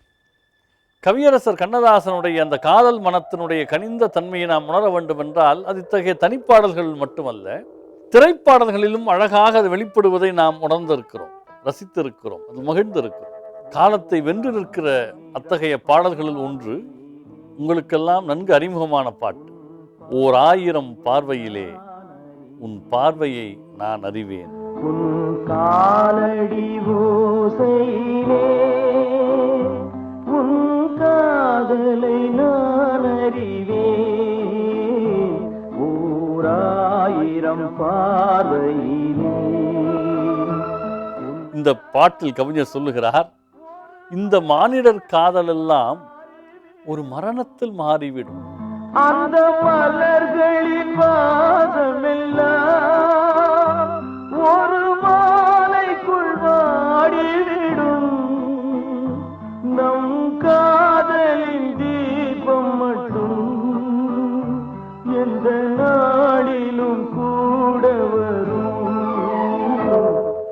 விடவில்லை. ஒரு பெண்ணை விரும்பக்கூடியவன் அவளுக்கு எல்லாமாக மாறுகிறான். அதே நேரம் இவன் பாதையில் போகிற போது எங்கெங்கும் அவளுடைய முகம்தான் அவனுக்கு தோன்றுகிறது. அவனுடைய உலகம் அவளாகவும் அவளுடைய உலகம் அவனாகவும் மாறுகிற ஒரு அழகை இந்த பாட்டில் கவிஞர் வைத்திருப்பார்.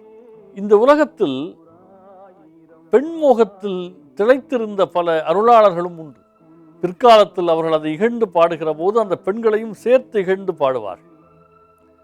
அவர்களில் கவியரசர் கண்ணதாசன் ஒரு வித்தியாசமான பிறவி. வெறும் இன்பத்திற்காக அந்த மோகத்தை அவர் கொள்ளவில்லை, அதையும் தாண்டி அந்த பெண்களை அவர் நிபந்தனை இல்லாமல் நேசித்திருக்கிறார். அதனால்தான் அருணகிரிநாதர் போன்ற அருளாளர்கள் மிக கடுமையாக விலைமகளிரை ஏசிய போது கூட கவியரசர் கண்ணதாசன் அவர்கள் மேலும் ஒரு ஆதுரத்தோடு பாடுகிறார். தொட்டவுடன் ஒட்டிக்கொள்ள சட்டிப்பானையா, வந்த தோளுக்கெல்லாம் மாலை போட கோயில் யானையா என்று கவிஞர் கேட்கிறார். மலர் என்று பெண்களை சொல்லுகிறோம், வண்டு என்று வந்து போகிற ஆண்களை சொல்லுகிறோம். இவர் சொல்லுகிறார், வண்டு வந்து தேன் குடித்தால் மலருக்கு தான் தண்டனை, வழுக்கி விழும் பெண்களுக்கோ சட்டத்திலும் வஞ்சனை என்று பாடுகிறார். கற்பாம், மானமாம், கண்ணகியாம், சீதையாம். ஐயோ பாவம், காசிருந்தால் வாங்கலாம். ஐயோ பாவம், கற்பாம், மானமாம், கண்ணகியாம், சீதையாம், கடை தெருவில் விற்குதடா. ஐயோ பாவம், காசிருந்தால் வாங்கலாம். ஐயோ பாவம். அந்த பெண்களுக்கும் உரிய மதிப்பை தர வேண்டும், அவர்கள் மன உணர்வுகளை மனிதர்கள் புரிந்து கொள்ள வேண்டும் என்று பாடுகிற அளவிற்கு வெறும் பெண்மோகம் கொண்ட கவிஞராக இல்லாமல் பெண்மையை நேசிக்கக்கூடிய கவிஞராக கவியரசர் கண்ணதாசன் மலர்ந்திருக்கிறார் என்பதை பார்க்கிறோம்.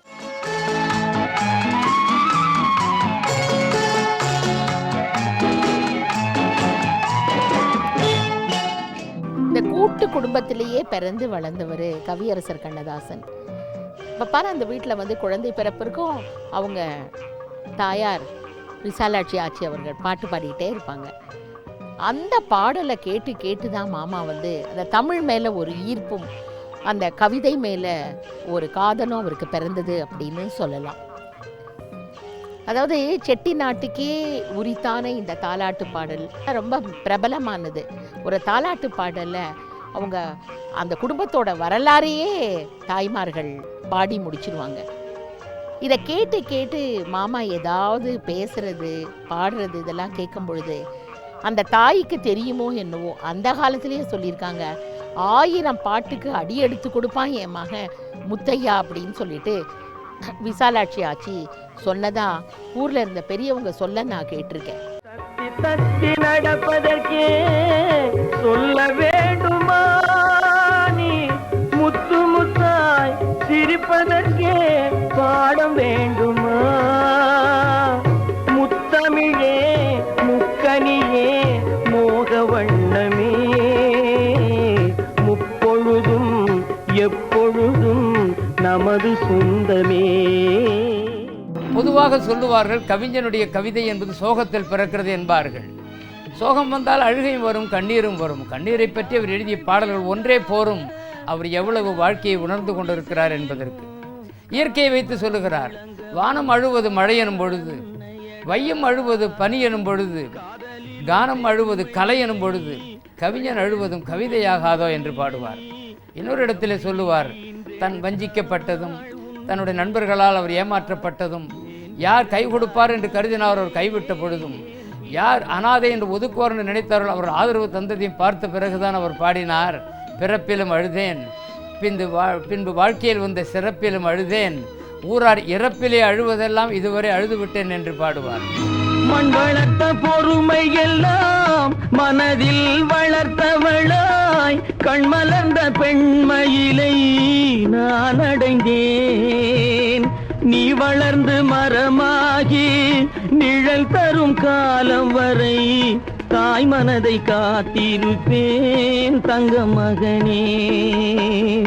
நீ வளர்ந்து மரமாகி நிழல் தரும் காலம் வரை தாய் மனதை காத்திருப்பேன் தங்க மகனே.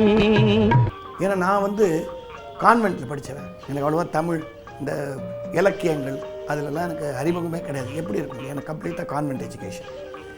பட் எனக்கு தமிழ் மேலே இன்ட்ரெஸ்ட் வந்தது 2 கவிஞர்களால் தான். ஒன்று பாரதியார், இன்னொன்று கண்ணதாசன். ஸோ நான் 2 பேரையும் ஈக்குவல் இடத்த நான் கொடுப்பேன். என்னை யாராவது கேள்வி கேட்டால் கூட எனக்கு அதை பற்றி கவலை இல்லை. அந்த காலத்து கண்ணதாசன் பாரதியாரை சொல்லலாம், இந்த காலத்து பாரதியார் கண்ணதாசன் சொல்லலாம். ஏன் அப்படின்னா சொல்ல வேண்டிய விஷயத்தை ஃபோர்ஸோட எளிமையாக ரோடில் ரிக்ஷா இழுக்கிறவங்க கூட புரிகிற மாதிரி சொன்ன 2 கவிஞர்கள், அவ்வளோதான். மற்றவங்களாம் இதை விட பெருசாக இலக்கியங்கள் பண்ணியிருக்கலாம், தமிழில் வார்த்தையை தேடி பிடிச்சி தோண்டி எடுத்துலாம் எழுதியிருக்கலாம். நம்ம தலைக்கு மேலே போயிடும்.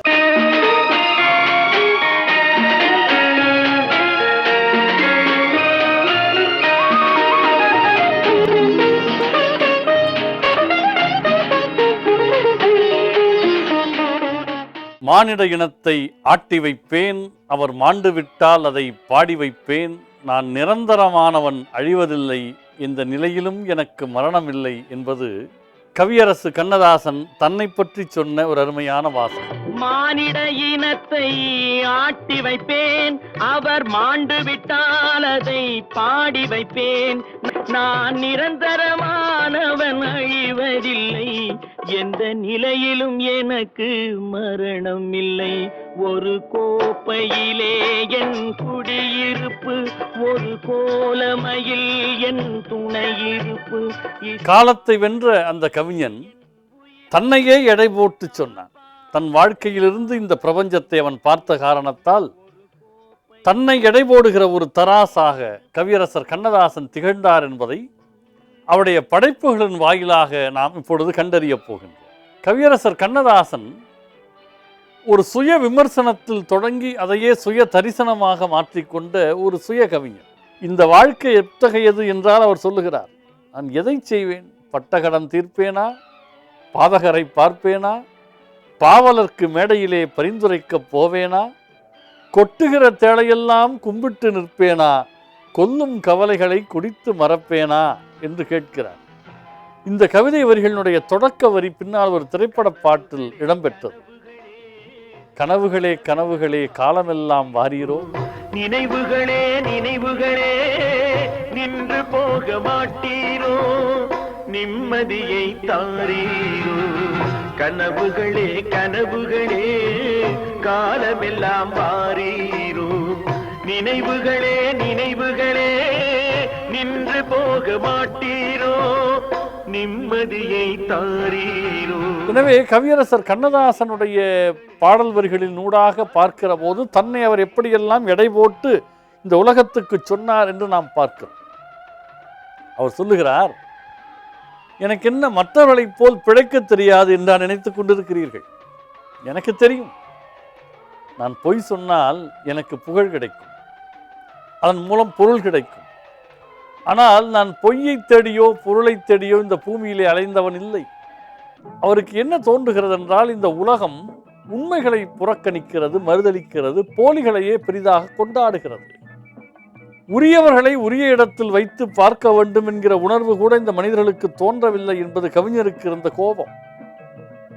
இந்த சமூகத்தின்பால் அவருக்கு இருந்த விமர்சனம் அது. அதனால்தான் ஒரு தேர்தல் முடிவுக்கு பிறகு, அந்த தேர்தலில் அவருடைய அணி தோற்று போன போது கவிஞர் எழுதினார், யாரை எங்கே வைக்கிறதுன்னு யாருக்கும் தெரியலே, அண்டங்காக்கைக்கும் குயில்களுக்கும் பேதம் புரியலே என்று எழுதினார். மூடருக்கும் மனிதர் போல முகம் இருக்குதடா, மோசம் நாசம் வேஷம் எல்லாம் நிறைந்திருக்குதடா, காலம் மாறும் வேஷம் கலையும் உண்மை வெல்லுமடா, கதவு திறந்து பறவை பறந்து பாடி செல்லுமடா, அட என்னத்தை சொல் வேண்டா தம்பியோ, என்னத்தை சொல் வேண்டா.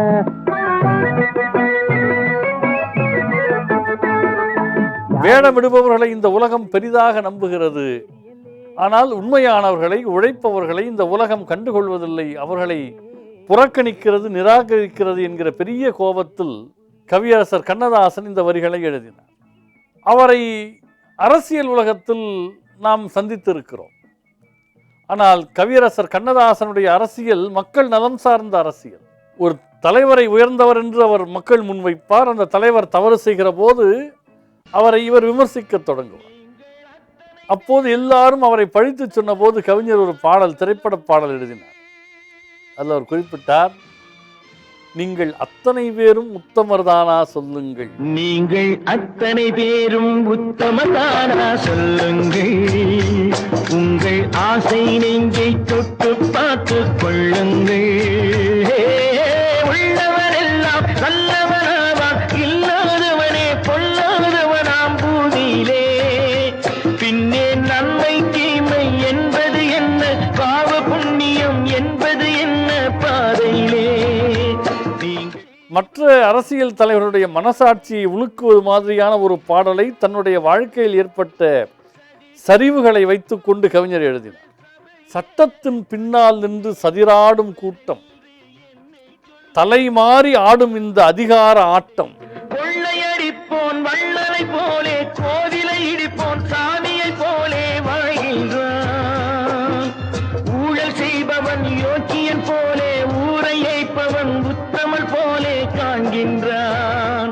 நீங்கள் அத்தனை பேரும் உத்தமர்தானா சொல்லுங்கள், உங்கள் ஆசை நெஞ்சை தொட்டு பார்த்து கொள்ளுங்கள் என்று கவிஞர் எழுதிய அந்த வரிகள் காலத்தை கடந்தும் உண்மை என்று நிரூபிக்கப்பட்ட வரிகளாக நின்று நிலவுவதை நிகழ்காலத்திலிருந்து நாம் பார்க்கிறோம். எனவே கவியரசர் கண்ணதாசன் இந்த வாழ்க்கையில் தான் பட்ட வலிகளை வைத்துக்கொண்டு இந்த சமூகத்தை பார்க்கிறார். இந்த சமூகத்தில் ஏற்பட வேண்டிய மாற்றங்கள் என்ன என்பதை ஒரு தீர்க்க தரிசி போல் சிந்திக்கிறார். கண்ணனை பற்றி கண்ணதாசன் ஒரு பாடல் எழுதியிருப்பார், ஒருத்தி மகனாய் பிறந்தவனாம் ஒருத்தி மகனாய் வளர்ந்தவனாம் என்று. ஒருத்தி மகனாய் பிறந்தவனாம், உருவில் அழகாய் வளர்ந்தவனாம், ஒருத்தி மனதில் நிறைந்தவனாம், உயிரில் உயிராய் கலந்தவனாம். அது அவருக்கும் பொருந்தும். கவியரசர் கண்ணதாசன் ஒரு வீட்டிலே பிறந்து இன்னொரு வீட்டுக்கு ஸ்வீகாரம் போனவர். அவர் ஸ்வீகாரம் போன வீட்டு தாயார் ஒருவர், பெற்றெடுத்த தாயார் விசாலாட்சி அம்மையார். அந்த தாயார்களுடைய அன்பிலே திளைத்து வளர்ந்தவர் தான் கவிஞர். அவர் ஒரு முறை தன்னை ஸ்வீகாரம் எடுத்துக்கொண்ட தாய் மறைவுக்கு பிறகு தன்னுடைய கனவிலே வந்ததை உணர்ந்திருக்கிறார். அந்த கனவு அவருக்குள் ஒரு பெரிய தாக்கத்தை ஏற்படுத்தியது. தன் மகனை பற்றி அந்த தாய் அருகிலிருந்து பார்ப்பது போன்ற உணர்வை அந்த கனவிலே அவர் பெற்றார். உடனே அதை ஒரு திரைப்பட பாடலாக கவிஞர் எழுதினார். அது ஒரு பெண் பாடுவதாக எழுதினாரே தவிர அது அவருக்கு வந்த ஒரு கனவு. ஒரு நாள் இரவு பகல் போல் நிலவு, ஒரு நாள் இரவு பகல் போல் நிலவு, கனவினிலே தாய் வந்தாள், கண்ணா சுகமா கிருஷ்ணா சுகமா, கண்மணி சுகமா சொல் என்றாள், கண்மணி சுகமா சொல் என்றாள். ஒரு தாயினுடைய முகம் மகனுடைய எதிர்காலத்தை நினைத்து குழம்புகிற போது எப்படி இருக்கும் என்று அந்த பாட்டில் கவிஞர் படம் பிடித்திருப்பார். ஒரு முறை கையில் பொருளாதார தட்டுப்பாடு வந்தபோது உடன் இருப்பவர்கள் உடன் பிறந்தவர்கள் உதவவில்லை என்கிற எண்ணம் கவிஞருக்கு வந்தபோது எழுதியதாக ஒரு பாடல் சொல்லப்படுகிறது. அண்ணன் என்னடா தம்பி என்னடா அவசரமான உலகத்திலே, ஆசை கொள்வதில் அர்த்தம் என்னடா காசில்லாதவன் குடும்பத்திலே என்கிற பாட்டு. வளர்ந்த குஞ்சுகள் பிரிந்த போதிலும் வருந்தவில்லையே தாயடா, மனித ஜாதியில் துயரம் யாவுமே மனதினால் வந்த நோயடா, மனதினால் வந்த நோயடா. அண்ணன் என்னடா தம்பி என்னடா அவசரமான உலகத்திலே, ஆசை கொள்வதில் அர்த்தம் என்னடா காசில்லாதவன் குடும்பத்திலே என்று கேட்டு. அதனால்தான் அந்த பாடலினுடைய முடிவில் ஒரு வலியை மட்டும் விளக்கி கொண்டு போகிற கவிஞராக இல்லாமல் தீர்வையும் சொல்லுகிற கவிஞராக, வாழ்க்கை நமக்கு கற்றுத்தருகிற பாடத்தினுடைய தெளிவையும் பேசுகிற கவிஞராக அவர் விளங்குகிறார். கவியரசர் கண்ணதாசன் தன்னுடைய பெரும்பாலான படைப்புகளை கண்ணீரை தொட்டு எழுதியிருக்கிறார் என்பதை அந்த வரிகள் மூலமாக நாம் விளங்கிக் கொள்ளுகின்றோம். அவர் சொல்லுவார், கண்ணீர் மிகவும் லேசானது என்று சொல்லுவார்கள், என்னுடைய கணக்கில் அது இரத்தத்தை விட அடர்த்தியானது என்று கவிஞர் எழுதுவார். அவர் சொல்லுகிறார், ஒரு படைப்பாளி அழுகிற போது கலை பிறக்கிறது, அது மட்டுமல்ல அழுது கொண்டிருக்கிற மனிதனுக்கு அழக்கூடாது என்கிற தெளிவும் பிறக்கிறது என்கிறார். ஒரு தனிக்கவிதையில் முதலில் இதை பதிவு செய்கிறார். பிறகு அது திரைப்பாட்டுக்கும் வருகிறது.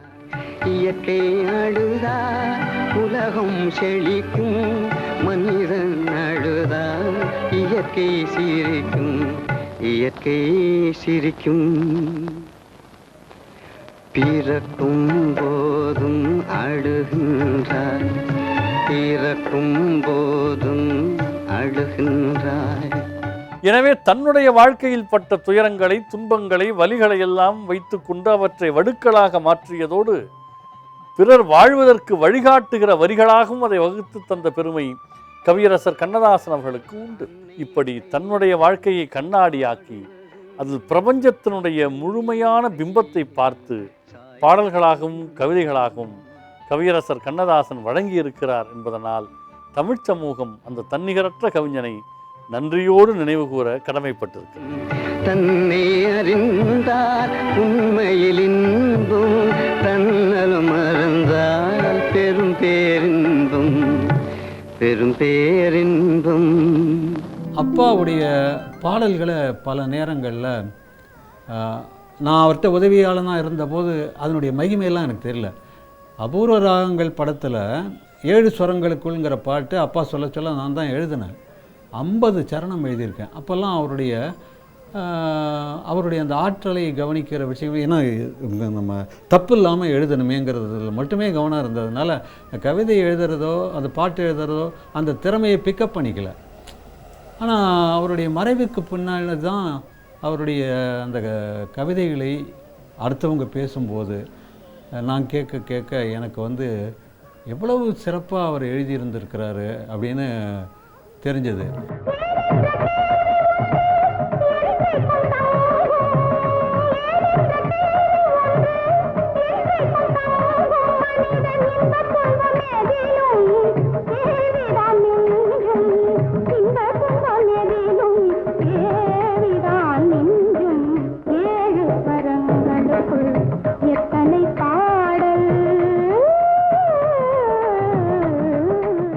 காதலை பற்றி சொல்லும்பொழுது கூட திருடிய பொருளே திருடனை விரும்பும் என்று சொல்வார். யாயும் யாயும் யாராகியோரோ எந்தையும் நொந்தையும் எம்முறை கேளீர், யானும் நீயும் எவ்வளி எறிதும் செம்புல பெயல் நீர் போல அன்புடை நெஞ்சம் தாம் கலந்ததுவே ஒன்று இலக்கிய பாடல் வருகிறது. அதில் காதலன் காதலி சந்திக்கின்றார்கள். அவர்கள் சொல்லுகிறார்கள், நீ யாருன்னு எனக்கு தெரியாது, நான் யாருன்னு உனக்கு தெரியாது, உங்கள் அப்பா யாருன்னு எனக்கு தெரியாது, எங்கள் அப்பா யாருன்னு உனக்கு தெரியாது, நீ எந்த ஊர் எந்த குலம் என்று எனக்கு தெரியாது, ஆனால் செம்மண் நிலத்தில் பெய்த மழையைப் போல நாம் இருவரும் ஒன்றாகிவிட்டோம் என்ற ஒரு காதல் குறித்து ஒரு சங்க இலக்கிய பாடல் வருகிறது. அதை உள்வாங்கிய கவியரசர் கண்ணதாசன் நேற்று வரை நீ யாரோ நான் யாரோ, இன்று முதல் நீ வேறோ நான் வேறோ என்று 2 வரிகளில் என்னை போன்ற பாமரனுக்கெல்லாம் பாட்டு எழுதுகின்ற பயிற்சியை தருவது போல அந்த பாடல்களை சொல்லுவார். உன்னை நான் பார்க்கும் போது மண்ணை நீ பார்க்கின்றாயே, உன்னை நான் பார்க்கும் போது மண்ணை நீ பார்க்கின்றாயே, விண்ணை நான் பார்க்கும் போது என்னை நீ பார்க்கின்றாயே, விண்ணை நான் பார்க்கும் போது என்னை நீ பார்க்கின்றாயே, நேரிலே பார்த்தால் என்ன நிலவென்ன தேய்ந்தா போகும், புன்னகை புரிந்தால் என்ன பூமுகம் சிவந்தா போகும்.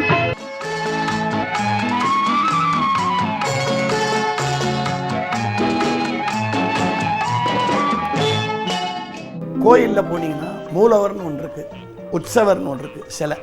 அந்த உற்சவர் சிலை வெளியில் வரும், விதவிதமாக அலங்காரத்தில் வரும். அதுதான் நம்ம பார்த்த மற்ற கவிஞர்கள்லாம். ஆனால் மூலவர் ஆதி பகவன் ஒன்று தானே, அதுதான் கண்ணதாசன். நைட் லேட் ஆகிடுச்சா ஷூட்டிங் எம்எஸ்சிக்கு. அவர் என்ன சொன்னாரா, கவிஞரை நீங்கள் ஒரு 9க்கு போயிடுங்க, நான் ஒரு 9:15 வந்துடுறேன், உங்களுக்கு ஒன்றும் பொறுமையை சோதிக்க மாட்டார் அவர், நான் அதுக்குள்ளே வந்து சேர்ந்துடுறேன்னாரான். ஆனால் என்ன போச்சு, விஸ்வநாதன் சார் தூங்கிட்டாங்க. இது எம்எஸ்வியே என்கிட்ட சொன்னது. எழுந்து பார்க்கும்போது 11 மணி. ஐயோ, கண்ணதாசன் அங்கே தனியாக மாட்டி விட்டு ராமண்ணா கிட்டேன்னு ஓடி இருக்காரு. ஓடி போய் பார்த்தோன்னே கண்ணதாசன் வெளில வராராம். என்ன நல்லா பாட்டு எழுதியாச்சு. ஐயோ என்ன சுச்சுவேஷன்லாம், உன்னால் தான் எழுதின பாட்டு, என்ன உன்னை நினச்சினா எழுதினையா, என்ன பாட்டுன்னா, அவனுக்கு என்ன தூங்கி விட்டான் அகப்பட்டவன் நான் அல்லவோன்னாராம். அவனுக்கு என்ன தூங்கி விட்டான் அகப்பட்டவன் நான் அல்லவா, 2 மாதத்திலே கைகளிலே போட்டு விட்டான், கைகளிலே போட்டு விட்டான். அதிகாலையில் எழுந்து நன்றாக குளித்து திருநீர் அணிந்து வேஷ்டியெல்லாம் அணிந்து கொண்டு தம்புராஜ் சாமியை எழுப்பி சாமியை சொல்லுங்கள் எழுதுகிறேன் என்று ஆரம்பிப்பாராம். அப்போது தம்புராஜ் சாமி முதல் நாளில் நீங்கள் வேண்டுமானால் வழக்கம் போல உங்களுக்கு தேவையான மதுபானங்களை குடிப்பதனால் குடித்துவிட்டு கூட எழுதலாம் என்று சொல்லியிருக்கிறார். உடனடியாக கண்ணதாசன் இல்லை இல்லை, இது உலகம் முழுவதும் இருக்கிற பெரும்பான்மை எண்ணிக்கையில் இருக்கிற மக்களால் போற்றப்படுகிற ஒரு நூல், இந்த நூல் பணி முடிகிற வரை நான் ஒரு துளி கூட மதுபானங்களை தொடமாட்டேன் என்று சொல்லி அவ்வளவு நேர்த்தியாக இதை இன்றைக்கு வளரும் தலைமுறை கற்றுக்கொள்ள வேண்டும். ஏனென்றால் எந்த பணியை செய்தாலும் அதில் ஒரு ஈடுபாடு, ஒரு நம்பிக்கை, முழுக்க முழுக்க அந்த மனிதர்களை மதிக்கிற ஒரு மனோபாவம்.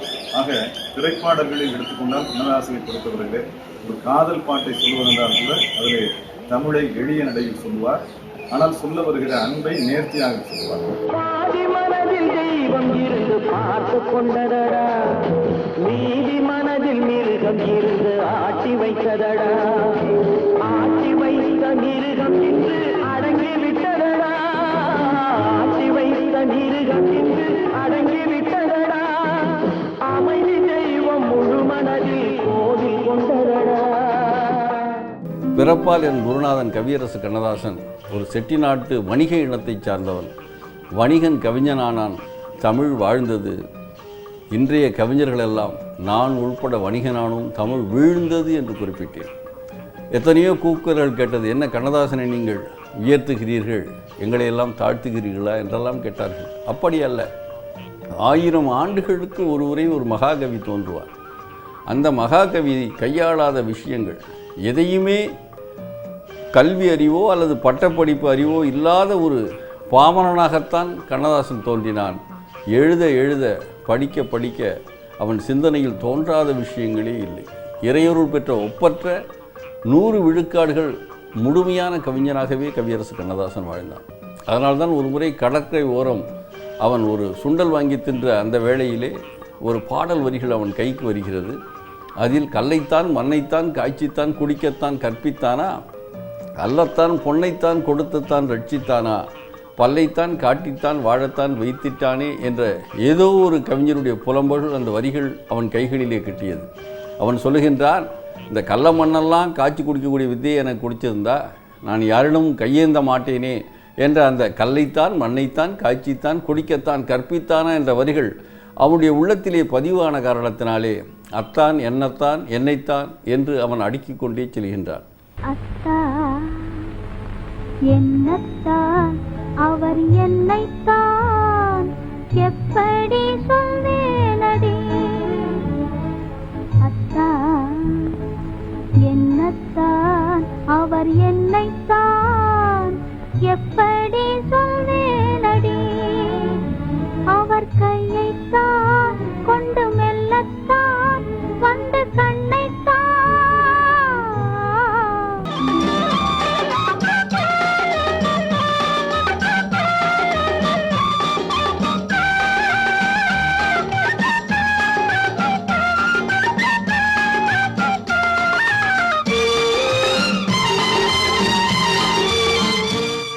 அது பாட்டுக்கு மட்டும்னு சொல்லும்போது அந்த பாட்டு எந்த சூழ்நிலை வருதுங்கிறத டைரக்டர்கிட்ட கேட்டுக்கிட்டு டைரக்டர் அந்த கதையை சொல்லி அந்த கதையில் இந்த காட்சியில் இப்படி பாட்டு வருது, அந்த பாட்டில் எனக்கு இந்தந்த மாதிரியான கருத்துக்கள் எல்லாம் வேணும்னு கவிஞர்கிட்ட சொல்லுவாங்க. சொன்ன உடனே ரொம்ப நேரமெல்லாம் எடுத்துக்க மாட்டார், யோசிப்பார். யோசிச்சுட்டு அந்த கதையை மனசில் முழு மனசில் வாங்கிக்கிட்டு அந்த கதைக்கு உள்ள வார்த்தைகளை தரும்போது நிச்சயமாக அந்த பாடல் வரிகள் வந்து அந்த பாட்டையே அந்த படத்தையே நம்ம பார்க்குற மாதிரி இருக்கும். நல்ல உள்ளம் உறங்காது என்பது வல்லவன் வகுத்ததடா, கர்ணா வருவதை எதிர்கொள்ளடா. கண்ணதாசன் பாடல்கள் என்றால் தத்துவத்தை சொல்வதா, காதலை சொல்வதா, கவித்துவத்தை சொல்வதா, சோகத்தை சொல்வதா, தாலாட்டை சொல்வதா, இப்படி பலதரப்பட்ட சூழ்நிலைகளுக்கு அவர் பாடல் எழுதிக்கின்றார். நான் உடனே ஒலி வாங்கி எடுத்து ரசிகர்களிடமே கேட்பேன் எந்த பாடல் வேண்டும் என்று. அப்போது அவர்கள் சொல்வார்கள் அவருக்கு பிடித்த தத்துவமோ காதலோ சோகமோ கவித்துவமோ எதையாவது அதாவது இயற்கை பற்றி எழுதினால் கூட அவர் பலதரப்பட்ட கவிகளை எழுதியிருக்கின்றார். அப்பாவியான் கிளி தப்பாக நினைத்தது அப்போது புரிந்ததம்மா, அது எப்போதும் கிளி அல்ல கிணற்று தவளைதான் இப்போது தெரிந்ததம்மா.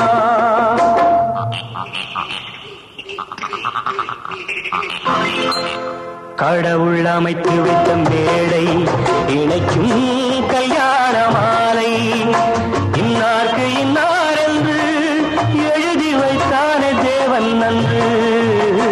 கடவுள் அமைத்து வைத்த மேடை இணைக்கும் கல்யாண மாலை. கண்ணதாசன் பாடல்களை பற்றி எல்லாம் நினைத்து பார்க்கும்போது மீண்டும் மீண்டும் நாம் வியப்பில் ஆழ்வதற்கு காரணம் என்னவென்றால், ஒற்றை வார்த்தை அதற்குள் இத்தனை அர்த்தங்களா என்கிற அந்த விஷயம்தான். பாசமலர் திரைப்படத்திலே எழுதப்பட்ட வாராய் என் தோழி வாராயோ இந்த பாடல்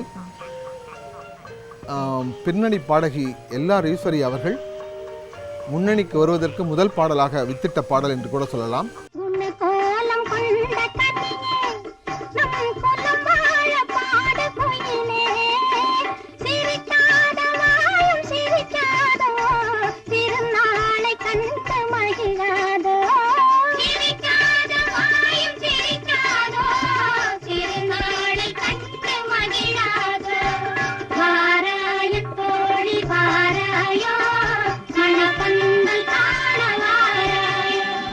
எந்த சப்ஜெக்ட் எடுத்தாலும் மூடு வரலன்னு எழுத மாட்டார், எவ்வளவு தொந்தரவு பண்ணாலும் எழுத மாட்டார்.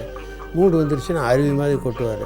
அந்த மாதிரி ஒரு அருமையான இது. அதுவும் பர்டிகுலராக பீம் சிங்கோடையும் எம்எஸ் விஸ்வநாதனுடைய காம்பினேஷனில் அவர் உட்காந்து பல்லவி பாட்டு எழுதுனதெல்லாம் இங்கே ஸ்டுடியோவில் 5வது ரூம் 6வது ரூமில் கம்போசிங் நடக்கும். நான் யார் சம்மந்தம் இருக்கோ இல்லையோ நான் போய் உட்காந்துருவேன். ஏன்னா அது ஒரு நல்ல ஒரு விருந்து சாப்பிட்ற மாதிரி இருக்கும், அவ்வளோ என்ஜாயபுளாக இருக்கும். மலர்ந்து மலராத பாதி மலர் போல வளரும் விழி வண்ணமே, வந்து விடிந்தும் விடியாத காலை பொழுதாக விளைந்த கலை அன்னமே. நதியில் விளையாடி கொடியின் தலை சீவி நடந்த இளந்தென்றலே, வளர் பொதிகை மலை தோன்றி மதுரை நகர் கண்டு பொலிந்த தமிழ் மன்றமே. வந்து சின்ன சின்ன கண்ணனுக்கு என்னதான் புன்னகையோ, அது மாதிரி எவ்வளோ அற்புதமான கங்கை கரை தோட்டம், அதெல்லாம் வந்து எவ்வளோ பாடல்கள் அவர் கண்ணனை பற்றி எழுதிக்கிறார். கண்ணனை பற்றி அவர் எழுதின ஒரு பாடல்களும் அற்புதமாக இருக்கும். கங்கை கரை தோட்டம் கன்னி பெண்கள் கூட்டம் கண்ணன் நடுவினிலே,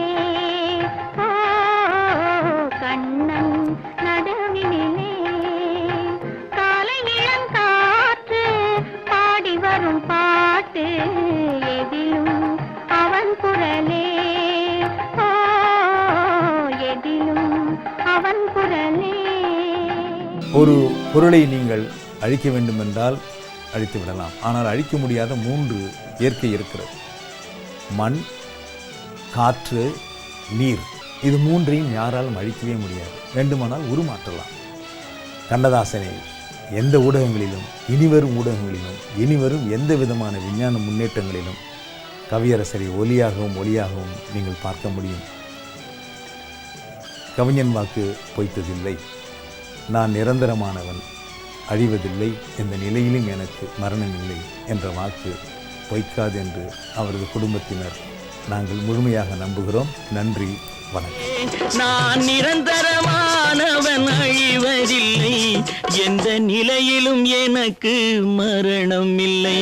ஒரு கோப்பையிலே என் குடியிருப்பு, ஒரு கோலமையில் என் துணையிருப்பு, இசை பாடலிலே என் உயிர் துடிப்பு, நான் பார்ப்பதெல்லாம் அழகின் சிரிப்பு, ஒரு கோப்பையிலே என் குடியிருப்பு.